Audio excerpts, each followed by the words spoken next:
So hi guys, in this video we are going to talk about why everyone should give INI-CET and also what all things you need to do to crack INI-CET apart from those main 4 points which I told in my previous video. You can go and check my previous video. Okay, so the most important thing is कि use single source, ठीक है, कि एक एक subject के लिए एक ही source use करो. ऐसा नहीं कि सारे सब्जेक्ट्स 19 के 19 subject you have to read from single source like Marrow और anything. And I'm not saying if you like all 19 subjects in Marrow, you should not do that. If you like all 19 subjects in Marrow, use that, okay. उनके revision videos बहुत अच्छे होते हैं. If you are like out of time, you just watch all revision videos, you can get it. But ऐसा होता है ना, किसी को किसी का teaching style पसंद नहीं आता, तो you should just skip that and use another source and just stick to one single source, okay. ऐसा नहीं कि इनसे भी पढ़ रहे हो उनसे भी पढ़ रहे हो. ऐसे करोगे ना तो you will never feel like you have completed a subject. की you will always be like ऐसा फोमो फील होता रहेगा कि कुछ तो छूट रहा है जो उनने बताया था और इन सर ने नहीं बताया था या इन मैम ने नहीं बताया था. तो ये होता रहेगा. इसलिए you should use a single source. तो at least there will be a satisfaction कि एटलीस्ट हाँ ये सब्जेक्ट मैंने कंप्लीट कर लिया. तो second I want to say is कि use hand written notes if you can, ठीक है. मतलब जितना हो सके प्रेफर करो अपने हैंड रिटन नोट्स, क्योंकि उससे बेटर कुछ नहीं है. तो एक जितना तुम अपने हैंड रिटन नोट्स याद रहेंगे ना, तुम्हें उतना कुछ भी याद नहीं रहता तुम्हें. तो you remember it better if you use your hand written notes, that's it. Third thing is कि revision multiple times. Revision very important. Like revision is most important thing you can do for your INI-CET or NEET or any competitive exam. You know that. Why? Because देखो तुम 100 चीज़ें पढ़ लो but you don't remember anything, क्या ही मतलब है ना. इससे अच्छा तुम 10 चीज़ें पढ़ो but you should remember everything about that 10 चीज़ें, ठीक है. See if you are in your first year, second year, third year, fourth year of MBBS, you have plenty of time to prepare for INI-CET.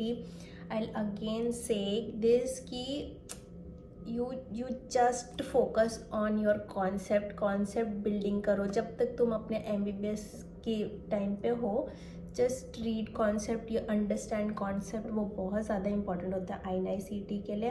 It's not that difficult to crack INI-CET if you are started preparing from your third year और fourth year. Read every subject and build your concept, और उसके बाद अपना INI-CET तुम्हारे लिए बहुत easy हो जाएगा, ठीक है. And okay, so the people who are like me and who started late and जिनके पास ज़्यादा टाइम नहीं है पढ़ने के लिए, उनके लिए आई विल टेल यू कि what are the most important subjects what you should consider reading first are, एक पहले तो मैंने जैसे प्रीवियस वीडियो में बोला ही था कि first and second year subjects are very important. In also in that first year and second year subject the most important subject is anatomy, okay. I don't know why this INI-CET is so obsessed with anatomy, but anatomy से बहुत questions आते हैं. And also this integrated question with surgery, with radio and all you'll get, and ortho also you'll get in anatomy. So if you know anatomy very well, you can answer all these questions together. So you can literally cover 30 to 40 questions from just reading anatomy, okay. And the second and third most important subject will be your patho and micro. You cannot do anything about this, but actually patho और micro बहुत ज़्यादा important है INI-CET के लिए. तो so this 3 subjects like anatomy, patho and micro, you should know everything in these subjects, ठीक है. अगर if you know these 3 subjects and also biochem, I will tell something about biochem later, but also biochem, this 4 subject if you read you can cover 80 to 90 questions from like out of 200 question. तो it's a big deal I guess. तो सिर्फ 4 subject पढ़ के you can cover 80 to 90 questions, ठीक है. And again see biochem again same like microbiology and biochem, people don't like to read, people don't like this subjects, ठीक है. तो and it's difficult, I know. You don't need to read everything in biochem, you know, like biochem is relatively easy to prepare for INI-CET, ठीक है. क्योंकि in INI-CET only 20% or 30% of the topics they give repeatedly, वही topics आते रहते हैं biochem से.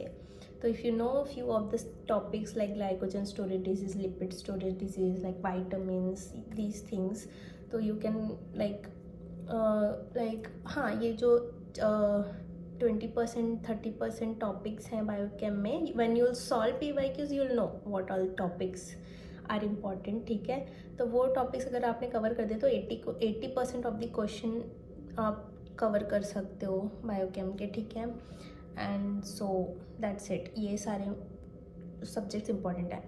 And अब ठीक है, ये उनके लिए है जिन्हें लेट प्रिपरेशन शुरू की है नॉट. अब जिनके पास और भी कम टाइम है and who wants to skip some subjects, तो आई टेल दोज ऑल्सो. तो you can skip radio completely, because आप जब ऑर्थो पढ़ोगे, सर्जरी पढ़ोगे, you will cover radio also. ठीक है, उसमें तो you don't need to read radio separately.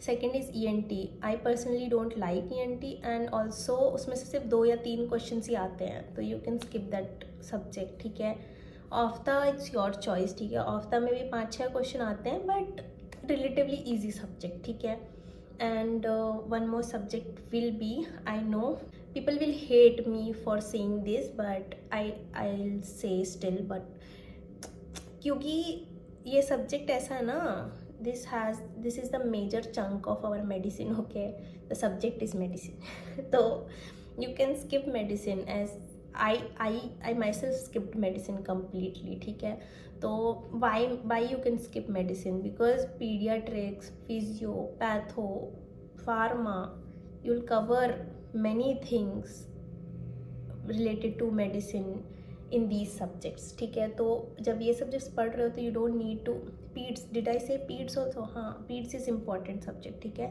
तो पीड्स पढ़ोगे तो आधा तुम्हारा मेडिसिन तो ऐसे ही हो गया. ठीक है, तो you can skip medicine completely अगर तुम्हारे पास टाइम नहीं है. But the people who are in 3rd year और 4th year, you should read medicine. ठीक है, that's important subject for those people. It is important for everyone, but if you don't have time you can skip, but if you have time you should read medicine as well and all the other subject as well.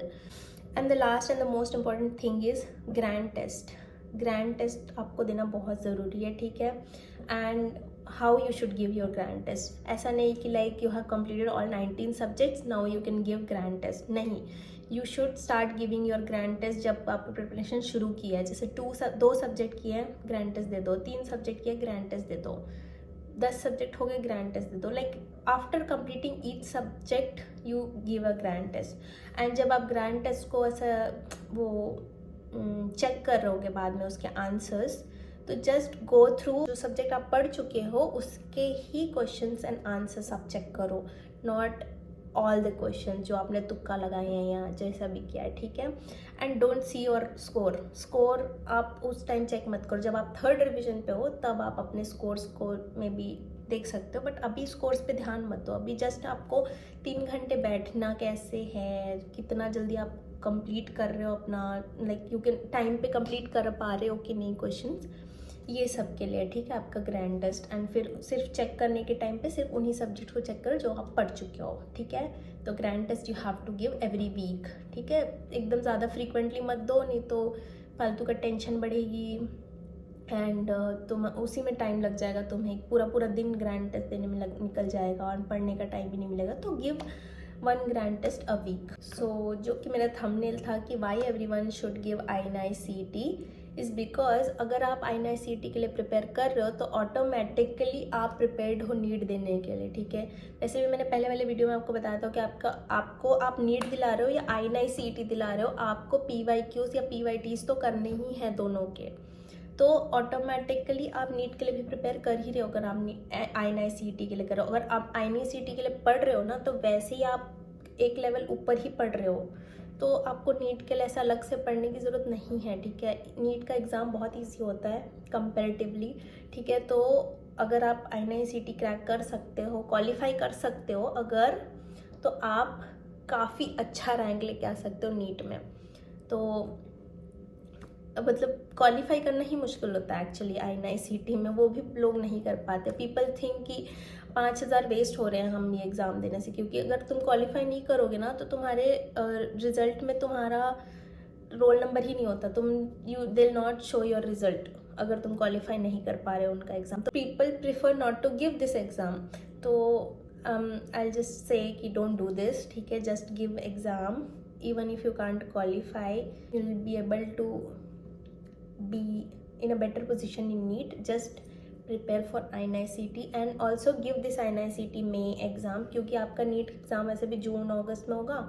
You'll be preparing for that. Just give this INI-CET. It will be like your offline grand test. ठीक है, don't skip this INI-CET. इतना ज़्यादा क्यों मैं बोलती हूँ कि INI-CET के लिए पढ़ना चाहिए. I'm myself from non-clinical branch, तो and I'll make videos about this कि why you can take a non-clinical branch in AIIMS. You should consider taking non-clinical branch in AIIMS. But I'll tell you all the perks you'll have in AIIMS, ठीक है, in next videos or some other videos. So you should consider joining AIIMS, any branch, like whatever branch you're getting.